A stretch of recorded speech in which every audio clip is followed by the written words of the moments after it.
Welcome back. In this session, we're going to see the muscles of the torso, rib cage, abdomen, and I already prepared the rib cage. So let's see.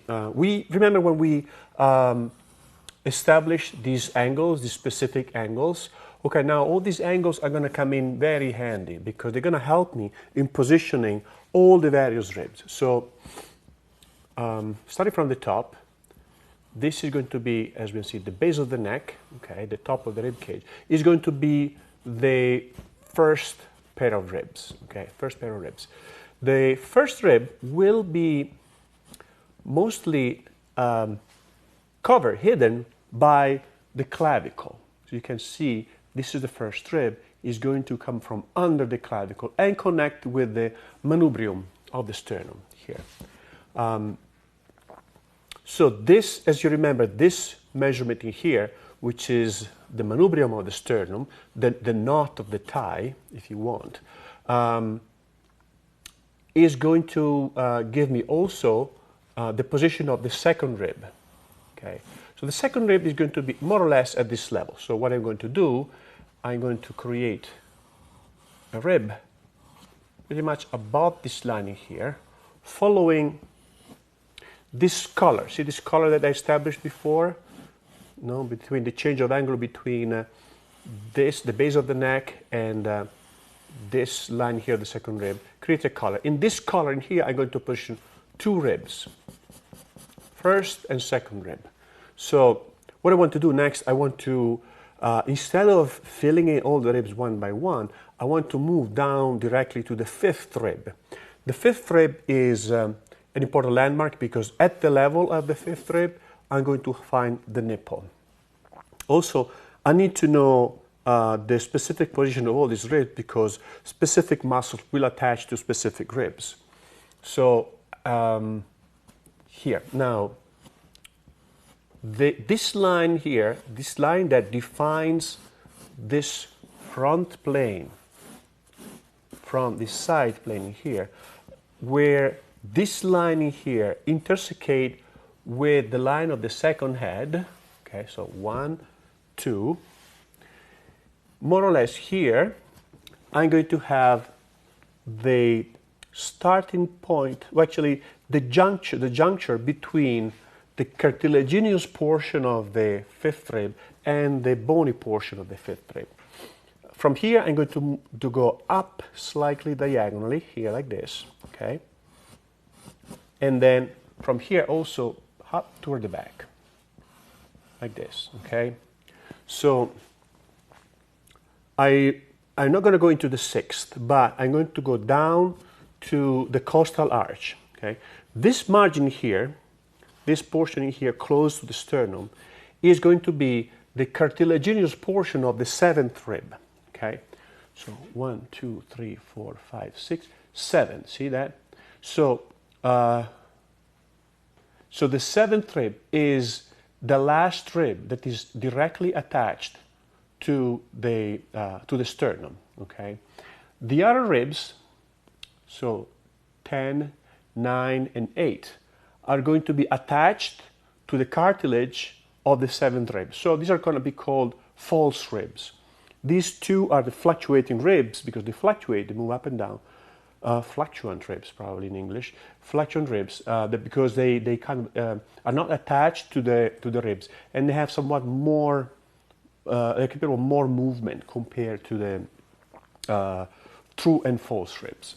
So if this is the seventh rib, okay, I know that here between the seventh and the eighth, which is going to be slightly just below it, I'm going to have the widest point of the rib cage, which we have seen it is not a clearly defined angle like that, but it's going to be a peak that is really difficult to define. So I'm going to create a plane, a short plane, that is going to give me the widest point of the rib cage and the 7th and 8th ribs. Okay, so 7, 8,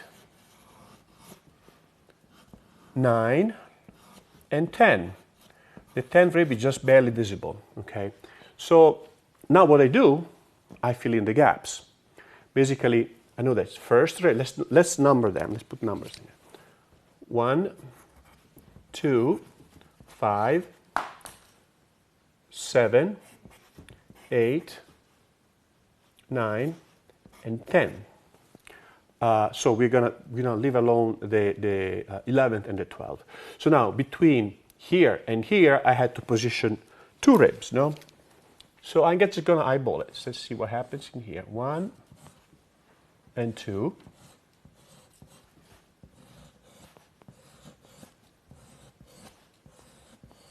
Okay, and now 6th rib here.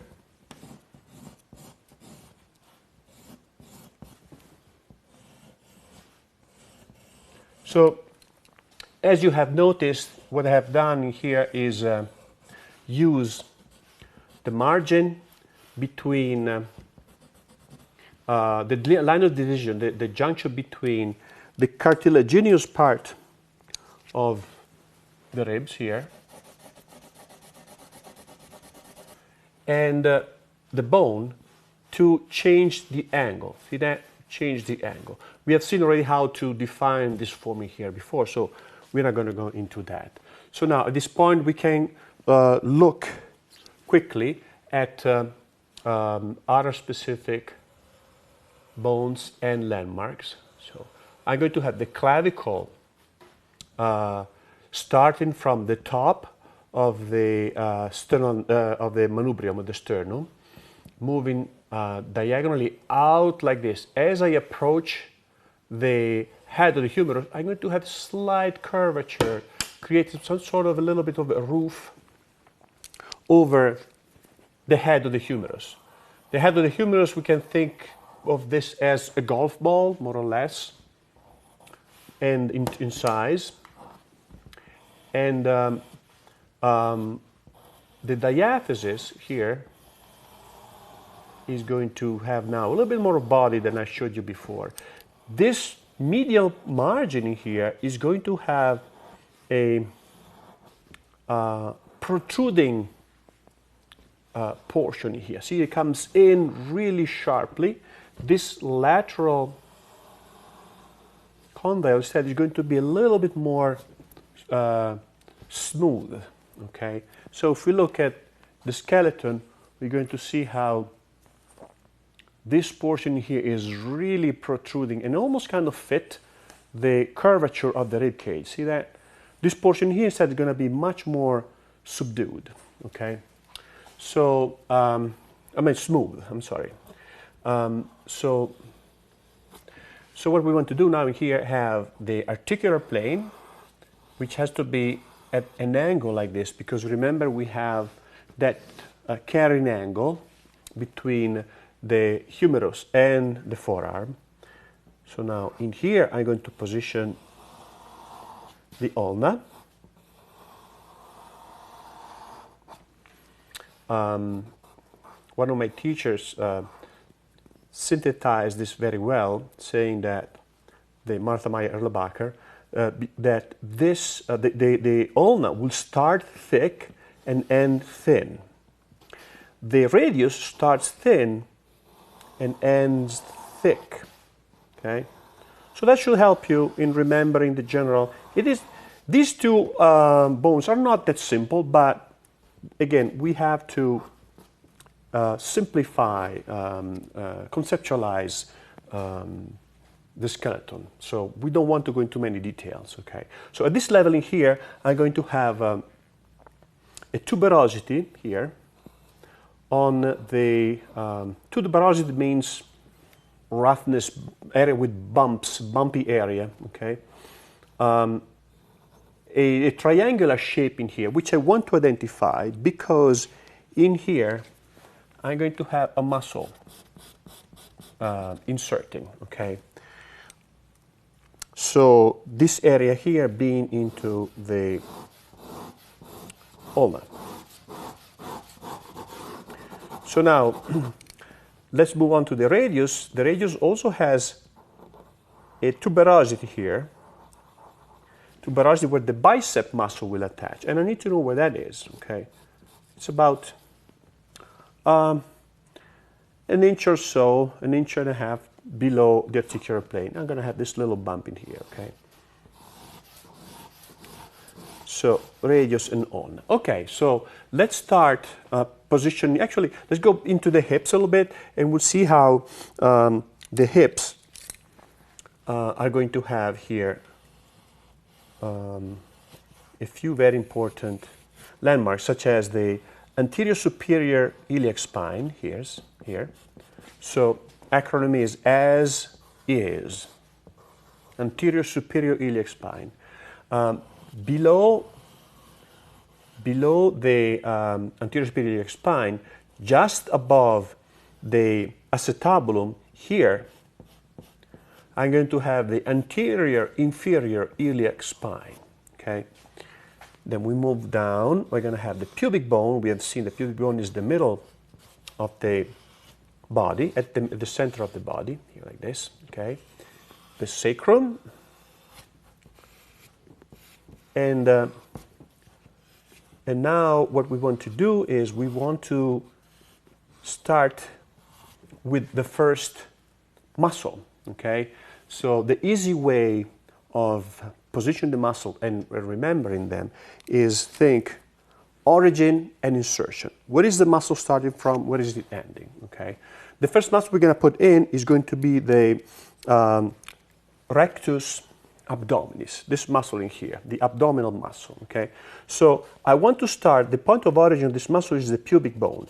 I want to start from the pubic bone and go here to the xiphoid process. Xiphoid process is this little appendix attached to the bottom of the sternum, okay?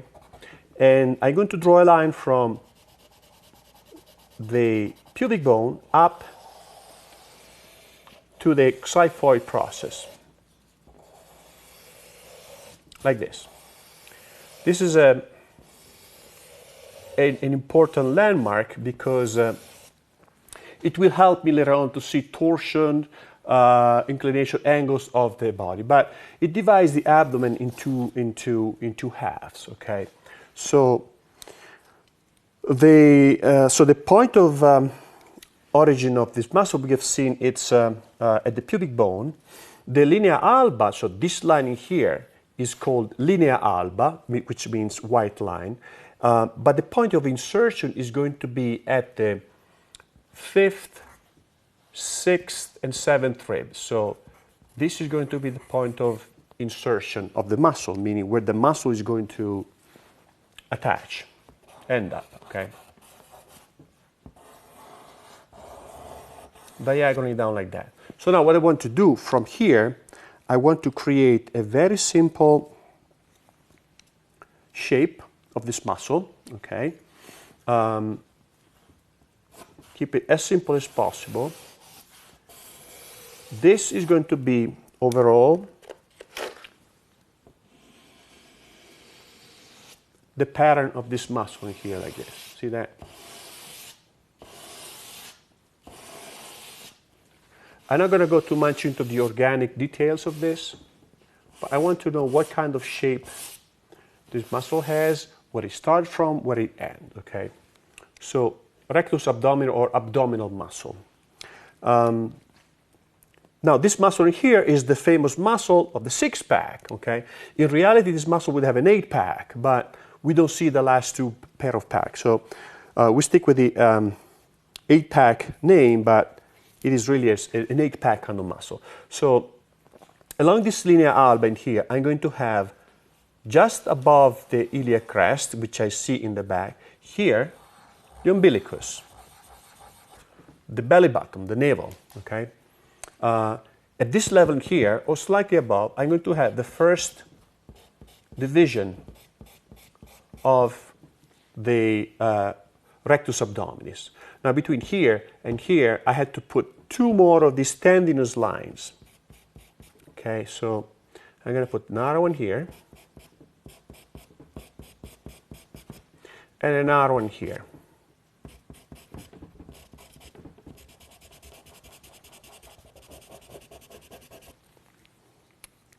For some reason it's not coming out clear, so let me, there you go. okay?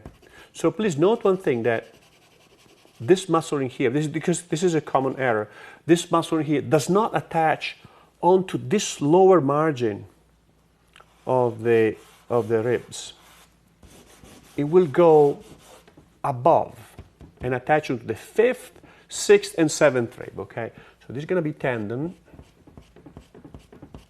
okay, like that. So now what we can do, we can draw the whole pattern, but now paying attention a little bit more to the organic shape, organic form of this muscle in here, okay? So what you want to show is a widening of the muscle from the bottom to the top, but maintaining a nice curvature for the lower segment, actually for the first segment here, and then it goes up, and a nice sinuous line that will have to follow the relief of the rib cage, okay? So think of this not as a flat pattern as I did in here, but a muscle with a certain thickness that will pick up the form of the underlying structure, which in this case, the ribs, okay? So now let's subdivide this in segments. Actually, let me smooth it a little bit. Okay, subdivide in segments like this. So, if you buy one of those Muscle Man magazines for the bodybuilders, you're going to see a lot of these muscles. They're going to be hypertrophic, they're going to be deformed, so don't rely on those if you want to see what they look like, because they're going to be deformed, basically. They get too big. But what you're going to see that sometimes, actually very often, these divisions are not going to be on the same level. They're going to be alternated. So one of these line is going to be here, and this line is going to be maybe a little bit lower. They're going to be slightly juxtaposed like this, overlapping like that. Okay. Not overlapping. What's the word for that? Anyway, you know what I mean. So you could do it either way. It doesn't really matter. Okay. The important thing is that you have 6 segments here. 1, 2, 3, 4, 5, 6. Okay. And at the bottom in here, I'm going to have the 8 pack. Okay, two more segments. Sometimes there is division in here too. We don't need to go into that because it gets too complicated. So now let's draw the outline, a more precise outline of this form in here.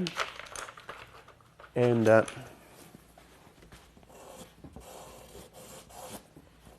maybe we're going to give it a little bit more detail later on. But for now, we want to keep it as simple as possible. Okay, umbilicus and subdivision. Now you're going to have the fibers.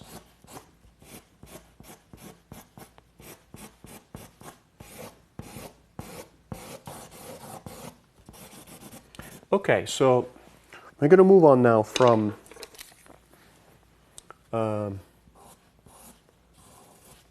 this muscle in here that merges the rib cage with the hips. We're going to move on to a muscle here on the side of the rib cage. The muscle here is called serratus, and this muscle will start from the back of the scapula, from behind this margin in here. So I cannot detach the scapula here, but it will start from this margin in the back in here, will move forward and go down to the 9th rib, 8th, and then up 6th, 5th, all the way up to the 1st rib, okay? So what I want to do, I want to show the basic shape of this muscle in here, again, serratus, which is going to coat this portion of the rib cage like this.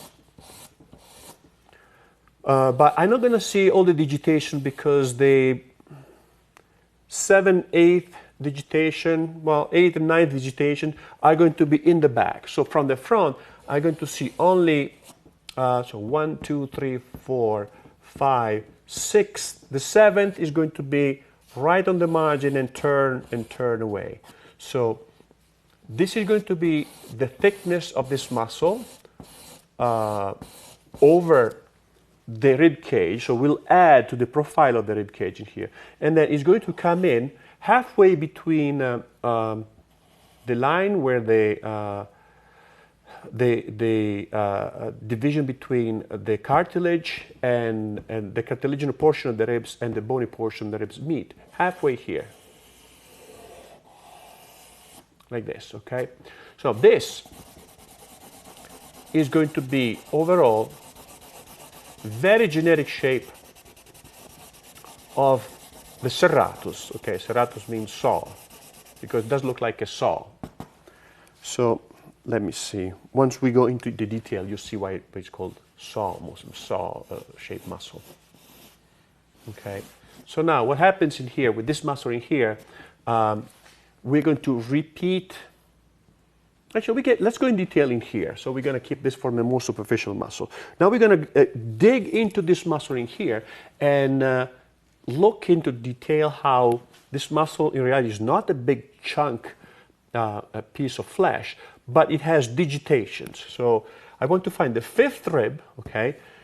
I want to start with the fifth rib because the fifth rib, the digitation of the fifth rib is slightly angled downward like that, okay? And this rib, this digitation here is also going to be just behind the nipple. So if I find the nipple, identify the nipple, I can identify the fifth digitation of the serratus. Now, from here, I'm going to have digitation going slightly more vertical. So fifth, sixth, seventh, okay? And then the eighth and the ninth, I'm not going to see because I'm going to be behind. Here, I'm going to have the fourth. It's going to be kind of horizontal, okay? And then it's all uphill after that, all that to the third. In reality, it's not this simple because this upper digitation are going to move down and up. It's going to be complicated, but I don't need that level of detail because I'm not going to see these digitations because they're going to be covered by the pectoralis. So I just want to maintain a basic, simple shape, okay? And there it is, serratus. So now what I want to do is I want to erase the space between the digitations because in here I will have to position the external oblique. Okay. So we're going to deal only with the superficial muscle, but there is two more muscles under the external oblique. So we're going to worry only about the superficial muscles, okay? So the external oblique will originate from the fifth, sixth, seventh, all the way down to the 12 ribs and will interdigitate with the digitation of the serratus, meaning, see this kind of saw-like pattern here. The external oblique the fibers of the external oblique will interdigitate with the fibers of the serratus, okay? But I want to pay attention because there's going to be a slight change of angle between the digitation of the serratus and the fibers of the external oblique. I need to know that because in the model sometimes it's difficult to identify if these lines that I have in here are going to be the line of the external oblique, the line of the ribs, or the line of the fibers of the muscle, okay? So let's color it orange. So fifth here, okay, interdigitating here, here, here, and then it disappears, goes behind. So as you get in here to the profile of the rib cage, it will the external oblique will coat the rib cage. Okay, it's a very thin muscle, so this muscle in here will take the form from the underlying structures. Okay, this muscle in here instead will produce its own volume. Okay, so this is a pretty interesting difference that we'll see in our muscle too. So from here, as this muscle approaches the end of the rib cage here, it will jump and go toward the iliac crest like that. Okay. So from here, now I have to introduce another landmark, which is going to be one other structure. It's going to be the inguinal ligament. So we're going to start from the anterior superior iliac spine here, okay, and aim for the pubic bone. So I'm going to have a ligament in here, which is called inguinal ligament, and it's basically the end of the belly. See that? It's going to be the end of the belly. So what we're going to do here is now, so now from here, as the muscle here, after jumping, merges with the iliac crest here, it was going to, as it reaches the anterior superior iliac spine, it would kind of move in a little bit like this inside, and then moves up back to the top to the fifth rib. Okay, so now let's look at this pattern in here as a flat pattern, what it looks like, because again it's going to help us to have an idea of these patterns in very simple forms. But we don't want just to stop there. Okay, once we understand the pattern, then we also want to see the volumetric characteristic of this form here. So let's look at this. So more in detail, we're going to see that here, at the bottom of this margin here, between this margin here and the inguinal ligament, I'm going to have fascia here, all abdominal fascia, coming down like this. Okay, thick fascia. In reality, it's not this simple, but you know, I have to simplify it because this fascia would go over this portion here, cover this, we wouldn't see this, but we don't need to go there. Now we need to see the main volumes of the form because we are interested in the volumes, not necessarily in the details of the flayed figure, okay? As a volume, these two muscles are going to be pretty evident, no? So we want to see what they look like in the living through the skin more than the detail of the fascia. So now here I'm going to see that there is going to be a line of fascia here that goes all the way up to the fifth, and it's between the rectus abdominis and the external oblique. Okay, so let's look now at a little bit more in detail at the direction of the fibers of this muscle in here. Okay, so the way I like to do it is I take the top margin of the fifth digitation, and then I keep this line going.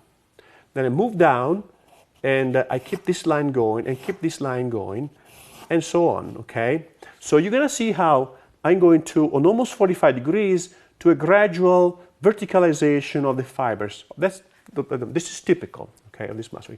As I get in here, then I'm going to get more and more vertical, and this muscle is going to turn around the form. But you see how understanding the direction of the fibers helps you in rendering the muscle more volumetrically. Okay, so let's look now at how the rib cage influences this muscle in here. Okay, so we'll see that at this level here, the rib cage comes out. As I get to the 788, the widest point, the rib cage turns in, away from the light, meaning in here, I'm going to have a shading, or, you know, a darker value here, okay? And then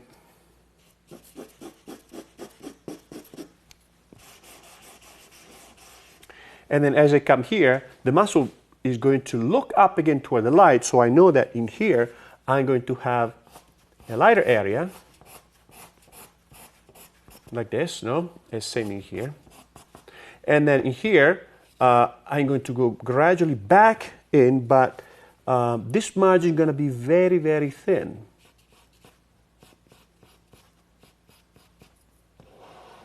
Okay, so you see how I start thinking of this muscle in volumetric forms and how this muscle hugs the form. So another thing you want to do is you want to think always to this muscle as a form that is over a three-dimensional bigger volume, and how it connects with this other form in here.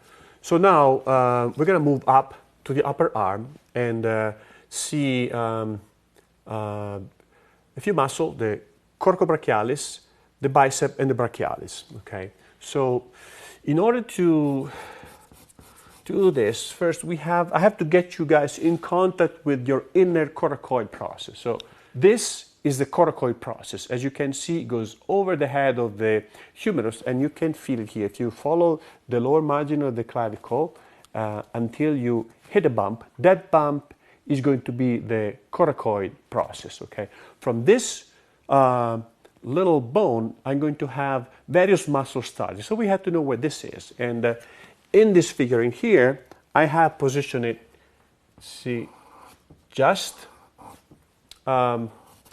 above and to the side of the head of the humerus here. The first muscle I want to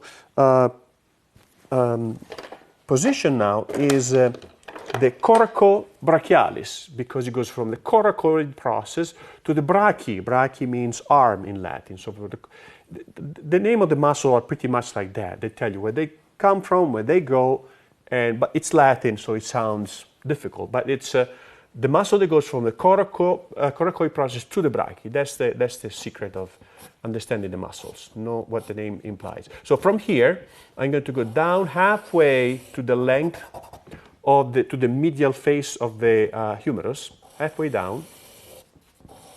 And I'm going to keep it as a simple line. It in reality would be chunkier, but I'm not going to go too much in detail with this muscle because I'll have to cover it with the bicep. So I'm going to keep it simple like that, just a single line from point A to point B. I want to focus more instead on the bicep. So the bicep, as the name implies, it has two heads, biceps, long head and short head. The long head will start from this point in here, the glenoid fossa. See, this is the equivalent of the acetabulum. This is the glenoid fossa. Above this articular face of the scapula, I'm going to have the origin of the tendon of the long head of the bicep. The tendon will attach in here, will come down here along this ridge. See this region here? It will come down through this region here, and then end up here to the tuberosity for the bicep. Okay, the short head instead will start from the coracoid process and will go to merge with the long head, kind of halfway. So we're going to have two heads for the bicep, okay, ending up in here, okay. The next muscle we're going to include is going to be the brachialis. Brachialis will start from the anterior face of the humerus, the lower half. It will come down diagonally like this toward this face, the tuberosity of the ulna. Okay, so let's see how it works. Let's start with the brachialis. So the brachialis will start from here. Okay, we have seen this lower half, and will come down diagonally like this. Okay. Let me use another color. I use this color for the external oblique, so I'm going to use another color for that. Let's see. This nice color here. Okay.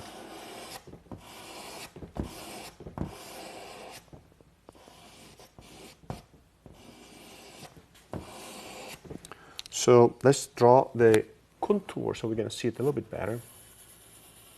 I'm going to keep it simple for now, like this, okay?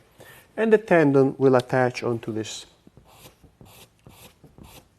tuberosity of the ulna, like this. So as I can see, this muscle here is oriented slightly at an angle compared to the axis of the humerus. Likewise, the main volume of the bicep is going to be oriented slightly at an angle compared to the axis of the humerus. That would make the muscles more efficient. So let's start with the now with the long head of the bicep. It's going to start behind the coracoid process. It will move into this groove, okay? So this is going to be this is going to be the greater tubercle. This is going to be the lesser tubercle, and this muscle will go through the intratubercular groove. So let me draw it very simply as a line. Okay. So I'm going to have this muscle in here going diagonally like this to here, to the tuberosity of the bicep, okay? Reduce the muscle to align.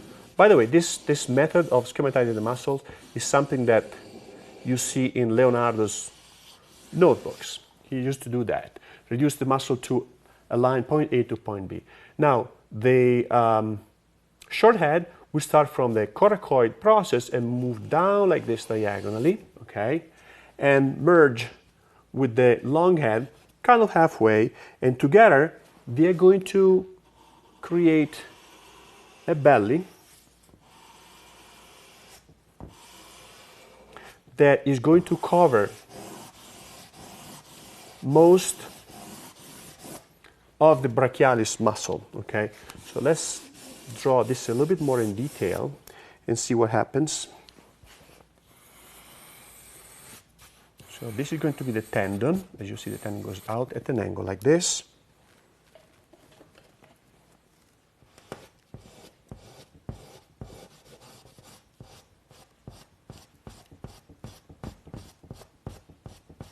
Okay. And then under here, I'm going to have the brachialis with its tendon, and I'm going to give it a little bit more color to make it more evident. And what I'm going to see, probably the brachialis a little bit from the side, peeking over from behind, like this, okay? So now, as I move up here, I want to show this tendon, nice and thick, that eventually develops, becomes muscle, okay? Same thing in here. And now I'm going to develop the belly of the muscle. Now this muscle in here, of course, is going to be bigger, smaller, depending how much you exercise it, okay? So, okay, so at this point, in the upper portion of this muscle in here, I'm going to have visible just below the deltoid. We're going to see it later as I put the deltoid in here. In here, I can still the upper portions, especially when you contract the muscle, the division between the two heads. As you move down, that division is not going to be as visible. Okay. But in the upper parts, where these two heads come together, you're going to have a slight indentation at this level in here, okay? So what I would do now is I would move to this side in here, and we can put the more superficial muscles and have the final view of the muscle of the thorax and abdomen, okay? So as you can see, I have completed the other half, and now we are going to position the pectoralis over these areas in here. Okay, pectoralis is a very complicated, beautiful muscle, but it's complicated. It has a twist to it. So we want to use a schematization first to explain, to see how this muscle behaves. So I'm going to draw, let's say here, I'm going to draw the sternum and the clavicle, the head of the humerus, and the humerus. Now, the pectoralis will originate on the lower margin of the clavicle. See here, I'm going to have the coracoid process, this formation here, okay? So the pectoralis will start right medially to this landmark here, to the coracoid process, okay? It will move in, inserting onto the lower margin of the clavicle, as we have seen, like this. As it reaches the sternum, it will move downward like this, and then as it reaches the fifth ribs, move toward the ribs, fifth and sixth ribs like this. So basically, the origin of the pectoralis is like a C. See that? A C. Now, the insertion of the pectoralis is going to be positioned on the lateral margin of the diaphysis of the humerus, below the head of the humerus, here on the lateral side here. And let's say a couple of inches. So I'm going to show you the insertion as a red line like this, okay?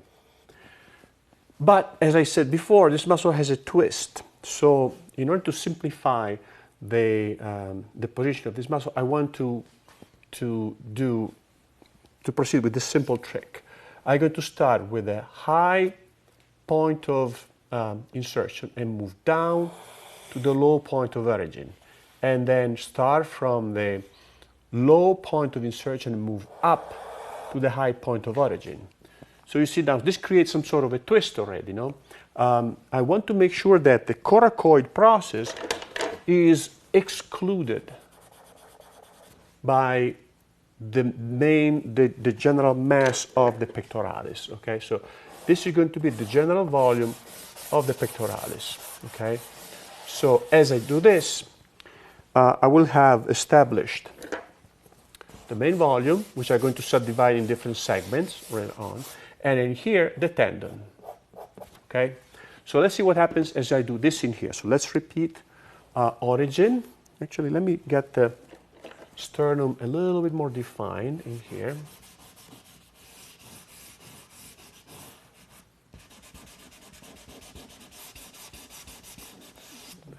There, beautiful. Okay, so start with the point of origin. Coracoid process, past that, point of origin here. As I get to the sternum, I move down, and then as I get to the fifth rib, so 1, 2, 3, 4, 5, I get to the fifth and sixth rib. So as we can see, this muscle in here will overlap a little bit the rectus abdominis, okay? So as I mentioned before, I don't want to go too much into detail in the layers of this area here, because it is too complicated and we don't really need to analyze that from this point of view. So now here, this is going to be the head of the humerus, no? I'm going to position the point of insertion on the side here and here, okay? And mark it with red. Now, remember what we did before. Low, high, high, low, okay? And we have this twist. So now, let's color it with a flat color, just to block in the main mass, okay? And then we look at the specific now of a more organic form, okay? So tendon here. As you can see now, this tendon in here will go over the bicep. So the bicep will go under the mass, the volume of the pectoralis.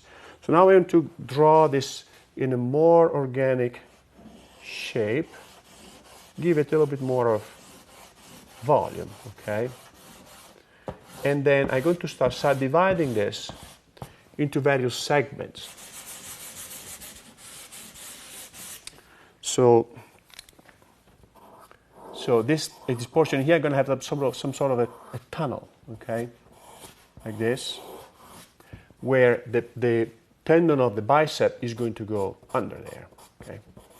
Now here, starting from this corner here, where the clavicle meets the manubrium, the sternum, from here I want to go down like this, and I'm going to create a specific segment of the pectoralis which lifts the arm. If I do this, I'm going to have this portion of the pectoralis become intense.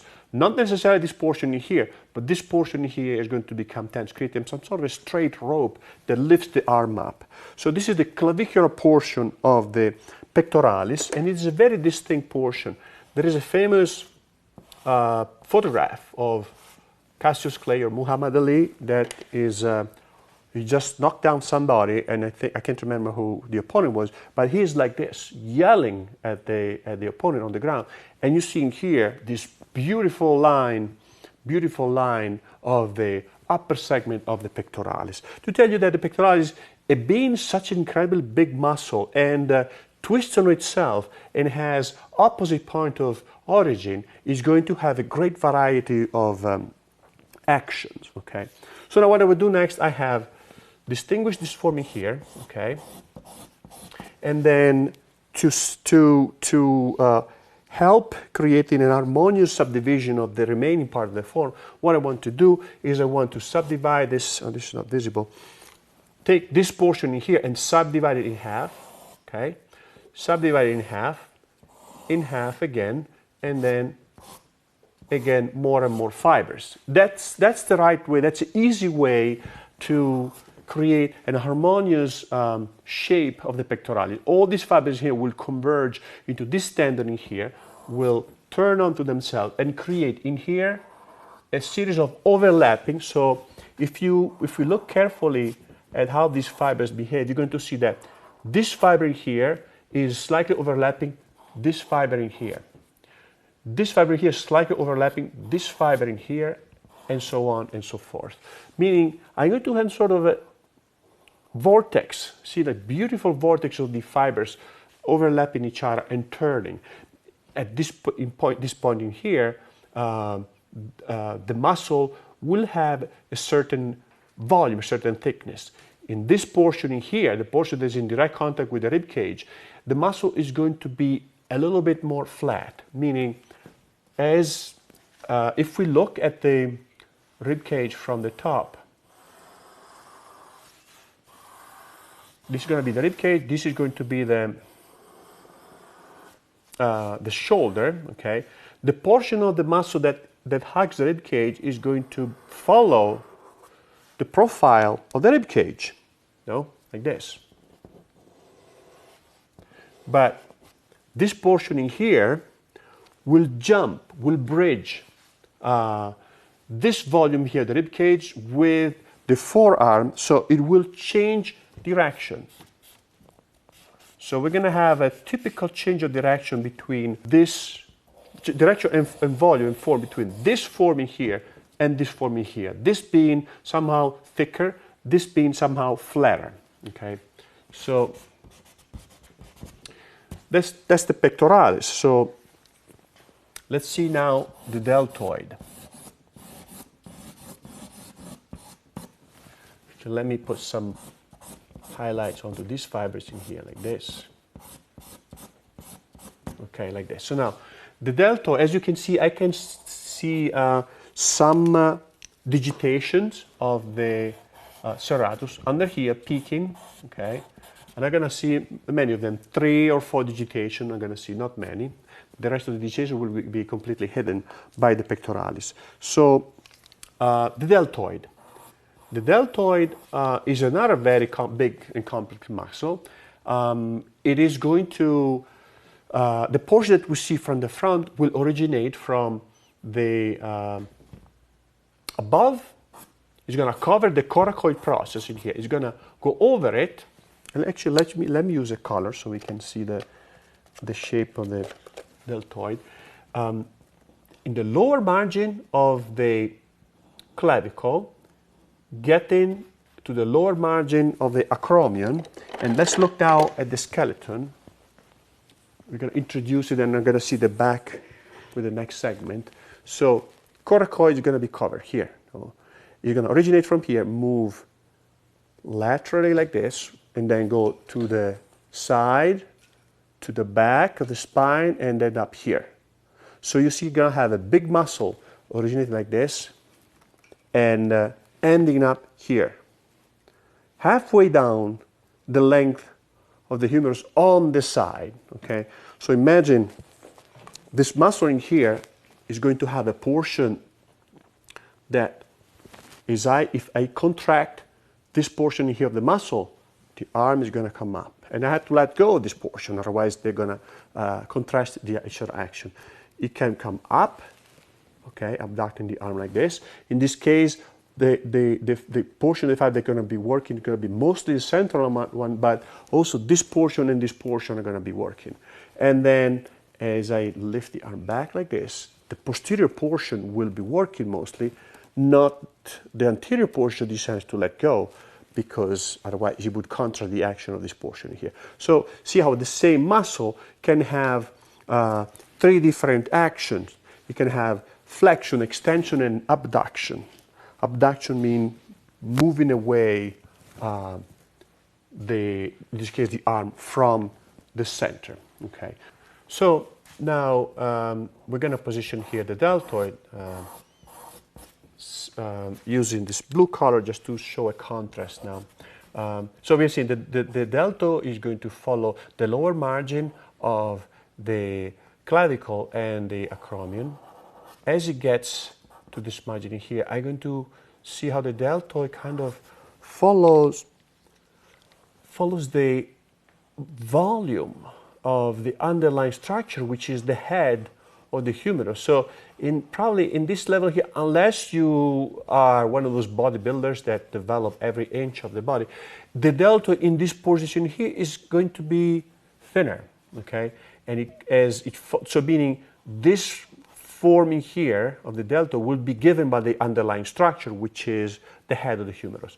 As it goes past the head of the humerus, it will develop its own thickness, and then it moves in toward the center, toward the middle, of the length of the humerus. So now let's cover all this forming here, and we're going to see what the deltoid looks like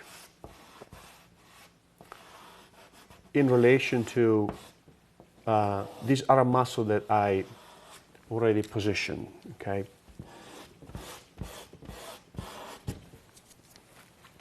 Maybe I made it a little bit too chubby here. Let's shave it up. Okay, so now what we're going to do here is let's see how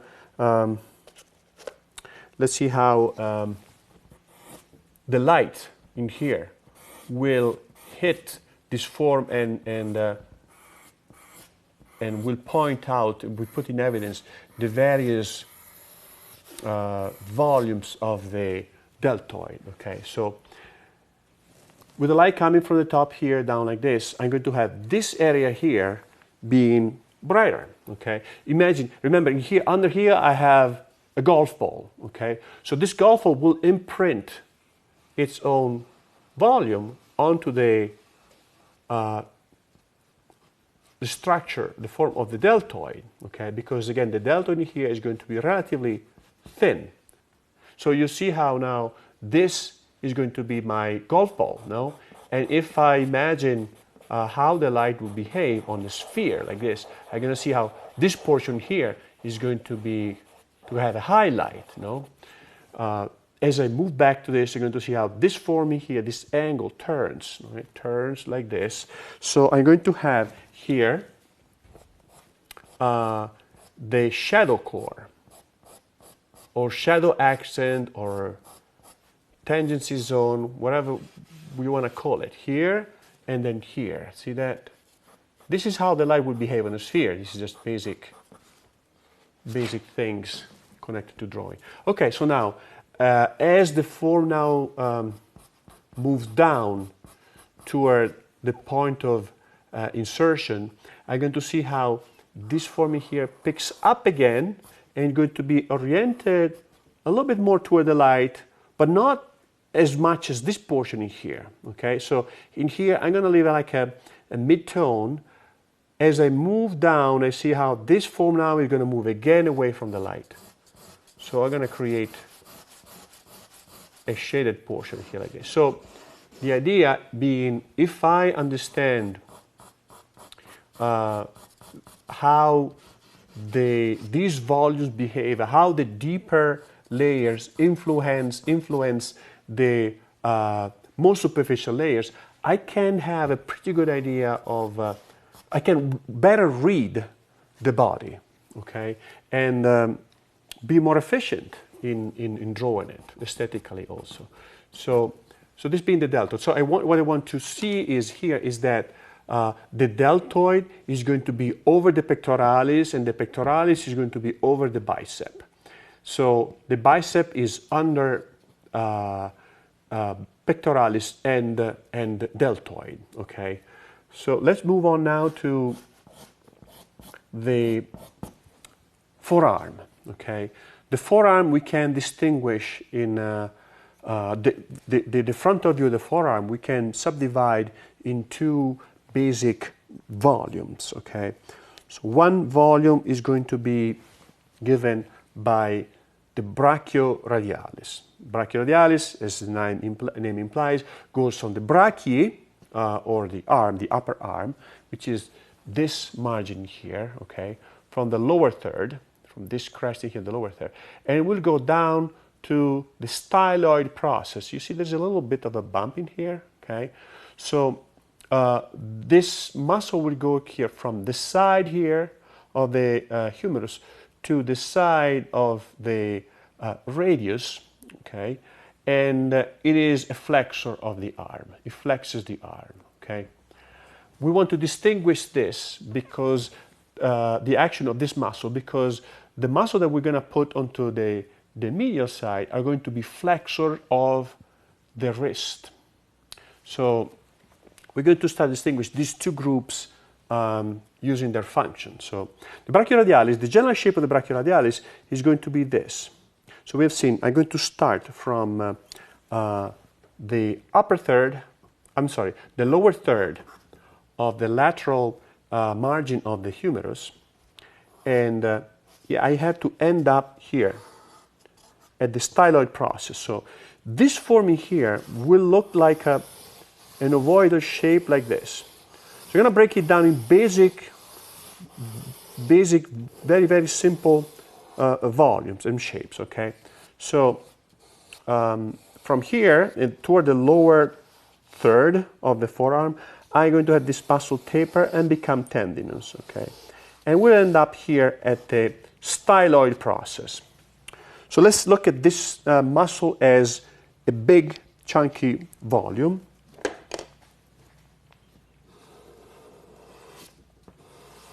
Okay, like this.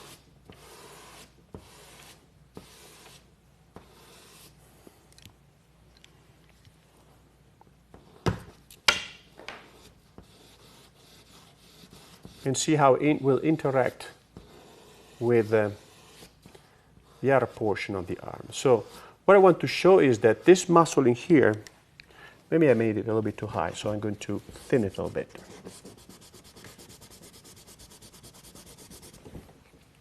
So this muscle in here is in reality not as chunky. It is a thin muscle.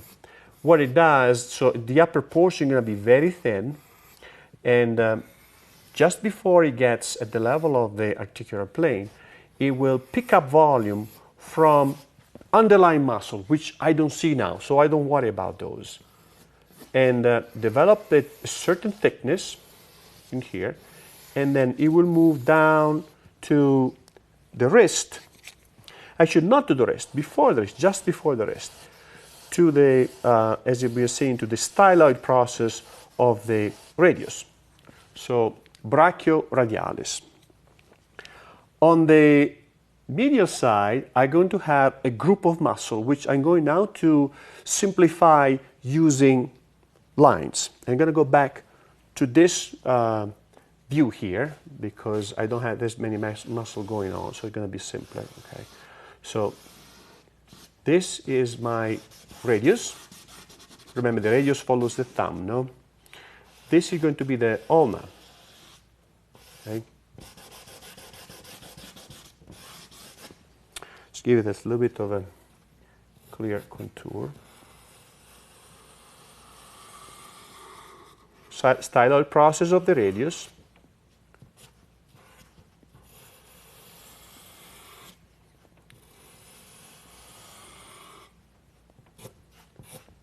Ulna.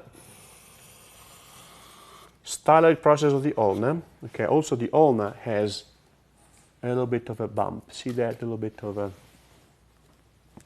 point. Styloid process of the ulna. Okay, so what I'm going to do now in here, I'm going to simplify this form in here as a general form like this. Ovoidal shape, no? That occupies the lateral half. And I'm going to give it, we use yellow, a very simple yellow color, like that. Now, for end up in here, okay? Now, for this group of muscle in here, all these muscles in here are going to be flexors, okay? Except for one, for the pronator teres. But I want to focus on the way they're going to be oriented. So I'm going to have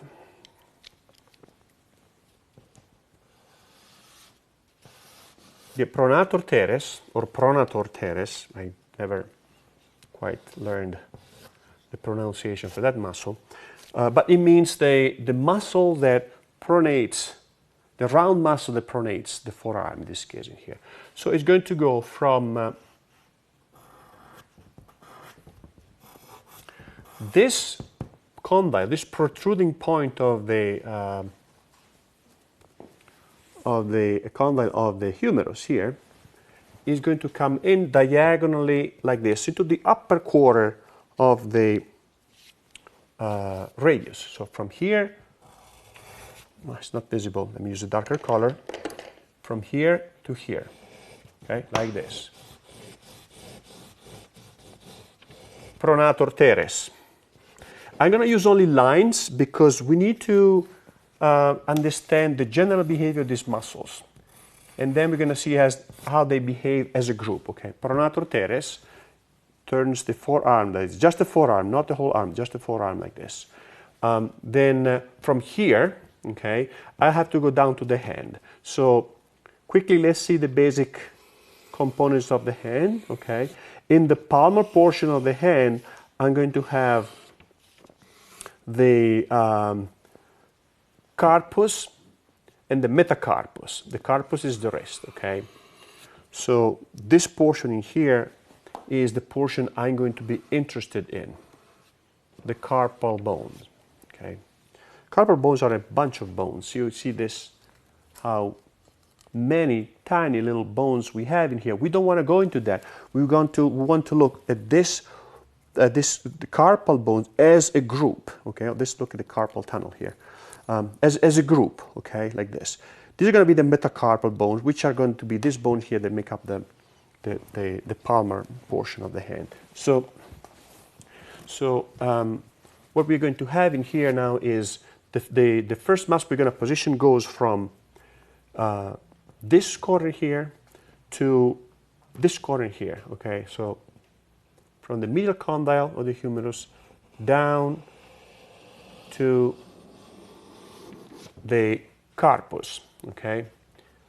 It doesn't really go there, but that's good enough for us. Go to the carpus. So this muscle in here is called flexor carpi radialis, meaning this is the muscle that will flex the carpus from the radial bone. So I'm going to have here a muscle that goes always from this mitochondria here down to the middle, and that is the tendon. This is the tendon of that muscle. That is called palmaris longus because it goes to the middle of the palm and will flex the carpus from the middle of the palm. Okay. Now we're going to have here another muscle going from this condyle down to the carpus via the ulna. So it's going to be the flexor carpi, you guessed it, ulnaris. So if we look at the muscles in this way, trying to find out these patterns in here, it's going to be much easier to have a hold on them and memorize them. Now, what I want to see is how do these muscles behave together? The way they behave together is this. I'm going to have in here an ovoidal shape like this, okay? With these muscles in here, as a general group, being oriented toward a point at the wrist, just above the wrist in here, okay? Converging here, okay? So overall, the general shape of the forearm is going to be this.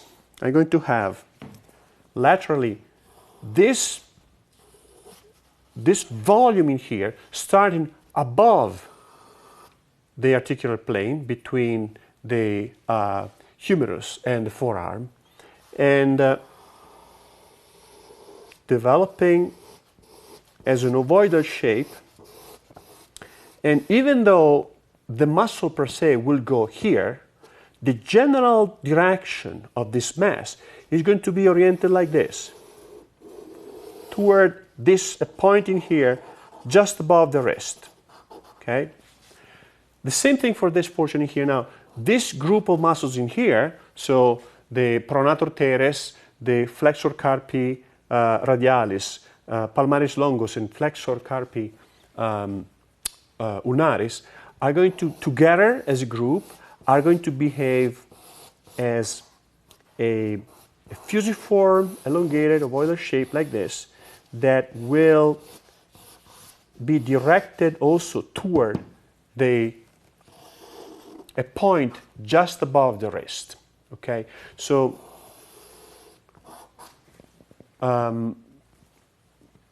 starting from below the articular plane. This introduces the concept of, well, not introduces, but goes a little bit more in detail in the concept of asymmetry within the same form. So we have seen that if I take the forearm, in this case, divided in half, this half is not going to be the same as this half. So when I draw my forearm, I do not want to have an arm like this, where this is going to be my radian and ulna, and here have a form, this form in here, that is symmetrical. This is going to give you a Popeye arm. It's going to give you a natural cartoonish arm. You don't want that. You want to pay attention to the specific behaviors of the peak. So on this side, this peak is going to be very evident, and this peak is going to be a little bit lower and not so clear and evident as the lateral peak. This is it for the muscle of the rib cage, abdomen, torso. And with the next class, we're going to see, with the next lesson, we're going to see the muscles of the lower leg and thighs. Make sure to post all the questions that you have on the platform, because it's getting a little bit more complicated now. So please contact me, write me with all your questions. I'll be happy to help you out with that. So I can't wait to see your work, and I'll see you at the next lesson.